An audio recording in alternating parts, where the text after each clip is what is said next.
السلام علیکم ورحمۃ اللہ وبرکاتہ۔ اعوذ باللہ من الشیطان الرجیم، بسم اللہ الرحمن الرحیم۔ له دعوة الحق والذین يدعون من دونه لا يستجيبون لهم بشيء إلا كباسط كفيه إلى الماء ليبلغ فاه وما هو ببالغه وما دعاء الكافرين إلا في ضلال وَلِلَّهِ يَسْجُدُ مَنْ فِي السَّمَاوَاتِ وَالْأَرْضِ طَوْعًا وَكَرْهًا وَظِلَالُهُمْ بِالْغُدُوِّ وَالْآصَالِ۔ محترم سامعین کرام، سورۃ الرعد سورہ نمبر 13 اور اسی سورت سے بھی آپ کے سامنے آیت نمبر 14 اور آیت نمبر 15، یہ دو آیات آپ کے سامنے تلاوت کی گئی۔ محترم سامعین کرام، ان دونوں آیتوں میں اللہ تبارک و تعالیٰ نے اللہ تبارک و تعالیٰ کی وحدانیت کو، اللہ تبارک و تعالیٰ کے لیے جو عقیدہ توحید ہے اس کو بیان فرمایا ہے، اور یہ بیان فرمایا کہ اللہ تبارک و تعالیٰ تنہا عبادت کے لائق ہے۔ اللہ کے علاوہ جتنے لوگوں کو بھی پکارا جاتا ہے یا جن کے لیے عبادت کی جو بھی قسمیں انجام دی جاتی ہیں وہ تمام کی تمام باطل ہیں، اس سے کوئی بھی فائدہ نہیں، وہ سراسر گمراہی ہے۔ اور اللہ تبارک و تعالیٰ نے یہ بھی فرمایا کہ اللہ تبارک و تعالیٰ قادر مطلق ہے، مختار کل ہے، اللہ کے سامنے سب بے بس ہیں، جتنے بھی ہیں سب اللہ کے حکم کے تابع ہیں۔ محترم سامعین کرام، دیکھیے اللہ تبارک و تعالیٰ نے فرمایا آیت نمبر 14 میں، اللہ نے فرمایا لہو دعوت الحق، اسی کو پکارنا حق ہے۔ لہو دعوت الحق، اسی کی پکار حق ہے۔ اس کے بارے میں مفسرین نے اپنی اپنی تفسیروں میں بیان کیا ہے، خاص طور سے حافظ ابو جعفر ابن جریر طبری رحمہ اللہ نے تفسیر الطبری میں سیدنا علی ابن ابی طالب رضی اللہ عنہ کے تفسیر کو اس کے بارے میں نقل کیا ہے کہ انہوں نے فرمایا کہ لہو دعوت الحق، اسی کی پکار حق ہے۔ اس کا مطلب یہ ہے کہ اسی کی توحید ہونی چاہیے، یعنی اس کو اکیلا سمجھنا چاہیے ہر اعتبار سے، اس کے نام کے اعتبار سے، اس کی عبادت کے اعتبار سے، اس کے صفات کے اعتبار سے تنہا اللہ تبارک و تعالیٰ کو ماننا چاہیے۔ سامعین کرام، حافظ ابو جعفر ابن جریر طبری رحمہ اللہ نے تفسیر الطبری میں سیدنا عبداللہ ابن عباس رضی اللہ عنہما اور قتادہ رحمۃ اللہ علیہ، ان دونوں کی تفسیر کو نقل کیا ہے کہ اللہ تبارک و تعالیٰ کا یہ فرمانا کہ لہو دعوت الحق، اسی کی پکار حق ہے، پکار سے مراد یہاں پر لا الہ الا اللہ ہے۔ اور یہی چیز امام مالک رحمۃ اللہ علیہ نے محمد بن المنقدر سے روایت کیا ہے۔ سامعین کرام، یہاں پر اللہ تبارک و تعالیٰ کا یہ فرمانا کہ لہو دعوت الحق، اسی کو پکارنا حق ہے، اس کا مطلب یہ ہے کہ اللہ تبارک و تعالیٰ کو پکاریے تو یہی صحیح ہے اور یہی حق ہے، کیونکہ جب اللہ کو پکارا جائے گا، دنیا کے جس کونے سے، جس خطے سے اور جہاں سے بھی پکارا جائے، اللہ سن لے گا اس کا، اور سننے کے بعد جس چیز کے لیے پکارا جائے اللہ تبارک و تعالیٰ اس کو پورا کرنے کا مکمل اختیار رکھتا ہے۔ اب ایک انسان ایسا نہیں، انسان کو اس کے سننے کا جہاں تک ڈسٹینشن ہے وہاں سے پکارے گا تو سن لے گا، لیکن ذرا دور سے پکارے گا تو نہیں سن پائے گا۔ اب اس کو چھوڑ دیجئے، مٹی اور پتھر کے بتوں کو پکارنا یا اللہ کے علاوہ کسی کو بھی پکارنا، اس کے اندر یہ طاقت و قوت نہیں ہے کہ وہ سنے اور سننے کے بعد اس کو پورا کرنے کا اختیار رکھے، کسی کے اندر یہ طاقت نہیں ہے۔ دیکھیے آگے اللہ تبارک و تعالیٰ نے اس کی مثال بیان فرمائی۔ اللہ نے فرمایا والذین یدعون من دونہ لا یستجیبون لہم بشیء، اور وہ لوگ جو اللہ کے علاوہ دوسروں کو پکارتے ہیں وہ انہیں کچھ بھی جواب نہیں دے سکتے۔ کچھ بھی جواب نہیں دے سکتے کیا مطلب؟ نہ تو سن سکتے ہیں، اور اگر بے فرض محال سن بھی لے تو پورا کرنے کا اختیار نہیں ہے۔ اگر اللہ کے علاوہ غیر اللہ سے کوئی کہہ دے کہ مجھے اولاد دے دو، سن بھی لے گا تو کیا اولاد دے سکتا ہے؟ نہیں دے سکتا ہے، نہیں دے سکتا ہے۔ اگر سامنے موت آ جائے، اللہ کے علاوہ غیر اللہ کو پکارے اور کہے کہ ہمیں موت سے روک لو، نہیں روک سکتا ہے، سننے کے بعد بھی نہیں روک سکتا ہے۔ محترم سامعین کرام، یہاں پر اللہ تبارک و تعالیٰ نے فرمایا کہ وہ لوگ جو اللہ کے علاوہ دوسروں کو پکارتے ہیں وہ کچھ بھی جواب نہیں دے سکتے، اور پھر آگے اس کی مثال بیان فرمائی کہ اس کی مثال بالکل ایسے ہی ہے، انہیں پکارنا تو ایسے ہے الا کباسط کفیہ الی الماء لیبلغ فاہ وما هو ببالغیہ، اللہ تبارک و تعالیٰ کے علاوہ دوسروں کو پکارنا بالکل ایسے ہی ہے جیسے کوئی آدمی سامنے پانی دیکھتا ہے۔ اب یہاں پر پانی ہے، اب چاہے گلاس میں ہو یا ڈول میں ہو، بالٹی میں ہو، بکیٹ میں ہو، یا سامنے پانی کا کنواں ہو، باوڑی ہو، تالاب ہو، یا سمندر ہو یا ندی ہو، ابھی سامنے پانی کو دیکھا اور پانی کو دیکھ کر کے ہاتھ کو ایسے پھیلایا اور کہا کہ اے پانی آ کر کے میری پیاس بجھا جا، میرے منہ کے اندر آ جا۔ اللہ نے فرمایا الا کباسطی کفیہ الی الماء، اللہ تبارک و تعالیٰ کے علاوہ دوسروں کو پکارنا بالکل ایسے ہی ہے جیسے کوئی آدمی پانی کی طرف ہاتھ کو پھیلائے۔ کیوں پھیلائے؟ لیبلغ فاہ، تاکہ وہ پانی اس کے منہ میں پہنچ جائے۔ کیا پانی منہ میں پہنچ سکتا ہے؟ دنیا کا کوئی بھی آدمی اس کو ایکسپٹ نہیں کر سکتا۔ کوئی بھی آدمی اگر اس کو یہ کہا جائے کہ سامنے پانی ہے اور پانی کی طرف ہاتھ کو پھیلائے اور کہے کہ پانی منہ میں آ جا، اللہ نے فرمایا وما ہوا ببالغیہ، پانی منہ میں نہیں آ سکتا ہے۔ یہ بالکل بیکار ہے اور لغو بات ہے۔ اللہ نے فرمایا وما دعاء الکافرین الا فی ضلال، یہ بالکل بیکار بات ہے۔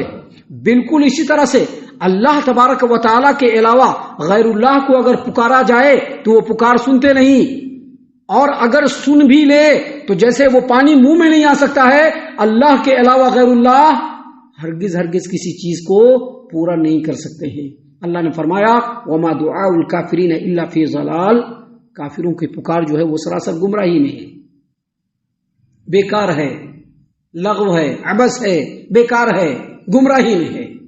محترم سامعین کرام، اس بات کو بیان کرنے کے بعد آگے اللہ نے اس چیز کو ڈٹو بھی کر دیا جس میں اللہ نے بتلا دیا کہ اللہ ہی قادر مطلق ہے۔ ابھی ہماری سانس چل رہی ہے نا، یہ اللہ چاہ رہا ہے تو چل رہی ہے۔ ابھی اگر اللہ نہ چاہے یہ سانس ابھی اوپر اٹک جائے، یہ دلوں کی جو دھڑکن چل رہی ہے نا، اللہ چاہ رہا ہے تو چل رہی ہے، اگر اللہ نہ چاہے تو نہیں چلے، یہیں پہ رک جائے۔ ہماری آنکھیں جو دیکھ رہی ہے اللہ چاہ رہا ہے، اگر اللہ نہ چاہے تو ہماری آنکھیں ابھی دیکھنا بند کر دے۔ اللہ نے آگے فرمایا، دیکھیے کیا فرمایا تاکہ تمام چیزوں کی وضاحت بالکل کلیئر ہو جائے۔ اللہ نے فرمایا وَلِلَّهِ يَسْجُدُ مَنْ فِي السَّمَاوَاتِ وَمَنْ فِي الْأَرْضِ طَوْعًا وَكَرْهًا۔ اللہ نے کیا فرمایا؟ اللہ نے کہ دیکھو، اللہ نے فرمایا کہ اللہ نے آسمانوں میں اور زمینوں میں جن جن چیزوں کو پیدا فرمایا ہے وہ تمام کی تمام چیزیں کیا کر رہی ہیں؟ اللہ تبارک و تعالیٰ کو سجدہ کر رہی ہیں۔ اللہ کو کیا کر رہی ہیں؟ سجدہ کر رہی ہیں، جتنی بھی چیزیں ہیں۔ وَلِلَّهِ يَسْجُدُ مَنْ فِي السَّمَاوَاتِ وَمَنْ فِي الْأَرْضِ طَوْعًا وَكَرْهًا، جو کچھ آسمانوں میں ہے اور جو کچھ زمینوں میں ہے سب اللہ کو سجدہ کر رہی ہیں۔ اور آگے فرمایا وَظِلَالُهُمْ بِالْغُدُوِّ وَالْآصَالِ، اور جو سائے ہیں چاہے وہ انسانوں کے ہو چاہے وہ کسی بھی چیز کو ہو، وہ سائے بھی اللہ تبارک و تعالیٰ کو سجدے کر رہے ہیں، صبح میں بھی اور شام میں بھی۔ مطلب کیا ہے؟ ابھی ایک مسلمان جو ہے، ایک مسلمان وہ اللہ کو جو سجدہ کر رہا ہے چاہتے ہوئے سجدہ کر رہا ہے۔ ایک مومن اللہ کو جب سجدہ کرتا ہے تو وہ چاہتے ہوئے سجدہ کرتا ہے، چاہتے ہوئے وہ سجدہ کرتا ہے، وہ نہ چاہتے ہوئے سجدہ نہیں کرتا، وہ چاہتے ہوئے سجدہ کرتا ہے۔ لیکن ایک کافر وہ تو سجدہ نہیں کرتا ہے۔ تو اس کا مفہوم یہ ہے کہ چاہے وہ مومن ہو، چاہے وہ مشرک ہو، چاہے وہ دنیا کی کوئی بھی چیز ہو، حتیٰ کہ پانی ہو، تمام کی تمام چیزیں اللہ کے حکموں کی پابند ہے کہ نہیں؟ ابھی ایک پانی ایسے ہے، جگہ جو ہے وہ ایسے ہے، اوپر سے نیچے ڈھلان آ رہا ہے، پانی بہے گا تو کیسے بہے گا؟ اوپر ڈالیں گے تو نیچے بہے گا۔ نیچے سے اوپر جا سکتا ہے پانی؟ نہیں جا سکتا، یہ اللہ کا قانون ہے۔ پانی ایسا کبھی نہیں کر سکتا ہے، پانی کبھی بھی اوپر سے نیچے بہے گا، جدھر واٹا ہوگا، جدھر ڈھلان ہوگا پانی ادھر ہی بہے گا، دوسری طرف نہیں بہ سکتا ہے، پانی نیچے سے اوپر نہیں جا سکتا ہے۔ پانی کے اندر اللہ نے یہ پابندی رکھی ہے کہ پانی کو آپ جہاں بھی گرائیں گے وہ بالکل لیول میں رہے گا۔ ابھی ندیوں کے اندر دیکھیے، سمندر میں دیکھیے، باوڑی میں دیکھیے، پانی کیا رہتا ہے؟ بالکل لیول رہتا ہے کہ نہیں رہتا ہے؟ لیول رہتا ہے، ایک دم بالکل لیول رہتا ہے۔ آپ سمجھ رہے ہیں نا؟ لیول رہتا ہے وہ، یہ پانی کے اندر ہے۔ ایک انسان جس کو اللہ تبارک و تعالیٰ نے پیدا فرمایا ہے، کبھی بھی اگر وہ یہ چاہے کہ ہم بغیر کھائے پیے پوری زندگی گزار لیں، گزار سکتا ہے؟ نہیں گزار سکتا ہے۔ ایک آدمی جب پیدا ہوتا ہے، پیدا ہونے کے بعد وہ بچہ وہ چاہے کہ ہم ہمیشہ بچہ ہی رہیں، کیا بھی ہو سکتا ہے؟ نہیں، وہ بچے سے بڑا ہوگا۔ ایک آدمی اگر نوجوانی کے مرحلے میں پہنچا اور وہ یہ چاہے کہ کبھی بھی میری نوجوانی ختم نہ ہو، ایسا ہو سکتا ہے؟ نہیں ہو سکتا ہے۔ اللہ نے اسی چیز کو یہاں پر بیان فرمایا کہ وَلِلَّهِ يَسْجُدُ مَنْ فِي السَّمَاوَاتِ وَالْأَرْضِ طَوْعًا وَكَرْهًا وَظِلَالُهُمْ بِالْغُدُوِّ وَالْآصَالِ، آسمانوں اور زمینوں میں جتنی بھی چیزیں ہیں وہ چاہیں یا نہ چاہیں اللہ کے سامنے جھکے ہوئے ہو. جیسا اللہ چاہے گا اس کو ہونا پڑے گا. موت آئے گی مرنا پڑے گا, بیماری آئے گی بیمار ہونا پڑے گا. یہ اللہ تبارک و تعالیٰ کا قانون ہے جس کے سب تابع ہیں, حتیٰ کہ پیڑ پودے جو ہے نا وہ بھی تابع ہیں. اللہ تبارک و تعالیٰ نے قرآن کریم کے اندر سورۃ النحل آیت نمبر 48 میں فرمایا کہ کیا یہ لوگ نہیں دیکھتے ہیں کہ پیڑوں کے جو سائے ہیں اور چیزوں کے جو سائے ہیں, ہر چیز کے سائے وہ دائیں سے اور بائیں سے اللہ کو سجدہ کرتا رہتا ہے. کب؟ اللہ نے یہاں پر فرمایا بالغدو والآصال, صبح میں بھی اور شام میں بھی. ابھی صبح میں جب سورج نکلے گا آپ دیکھیں گے ہر چیز کا سایہ لمبا لمبا رہتا ہے, اللہ کے سامنے جھکا ہوا ہے وہ.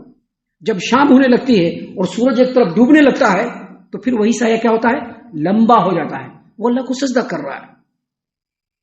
اللہ کے حکم کی تابع ہے وہ, اللہ جیسا چاہے گا ویسا کرنا ہے. تو ہر چیز تو اللہ کے تابع ہے. پھر اللہ کو چھوڑ کر کے دوسروں کو پکارنا, کیا وہ کسی کے پکار کی مدد کر سکتا ہے؟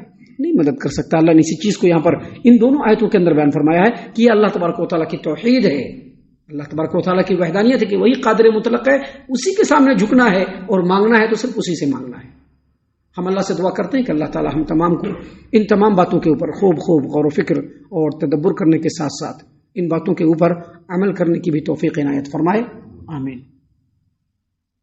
اللہ تعالیٰ ہم تمام کو صحیح معنوں میں پکا سچا مومن مسلمان بنائے, اللہ اور اس کے رسول صلی اللہ علیہ وسلم کی اطاعت و فرما برداری کرنے والا بنائے, صحابہ کرام رضی اللہ عنہم کے طریقے پر چلنے والا بنائے, جنت الفردوس میں جگہ عطا فرمائے. اے اللہ ہم تمام کو جہنم سے پناہ دے, اے رب العالمین ہم تمام کو جہنم سے پناہ دے, اے مالک الملک ہم تمام کو جہنم سے پناہ دے. آمین یا رب العالمین. وما علینا الا البلاغ المبین. تبارك الذي نزل الفرقان على عبده ليكون للعالمين نذيرا.